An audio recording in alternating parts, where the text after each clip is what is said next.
Hello, আসসালামু আলাইকুম। আশা করি সবাই ভালো আছেন। তো এটা খুবই সংক্ষিপ্ত ভিডিও হবে, আমি জাস্ট এক্সপ্লেন করে চলে যাব। প্রথমে বাংলা, আমি ভাত খাইতেছি বা খাচ্ছি। ইংরেজিতে I am eating rice. Portuguese এটার কি হবে? পর্তুগিজ হবে estou a comer arroz. estou a comer arroz.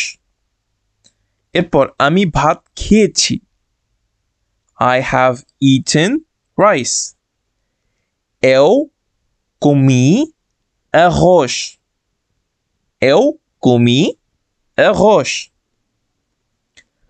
আমি ভাত খেয়েছিলাম, I had eaten rice.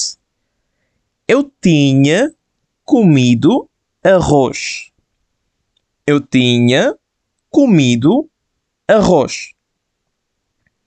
এখন একটু ডিফারেন্ট জিনিস আসতেছে, যে আমার ভাত খাওয়া উচিত, I should eat rice.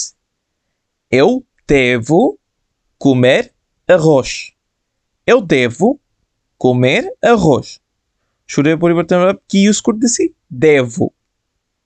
ওকে, তারপর আমাকে অবশ্যই ভাত খেতে হবে, I must eat rice. Eu tenho que comer arroz. Eu tenho que comer arroz.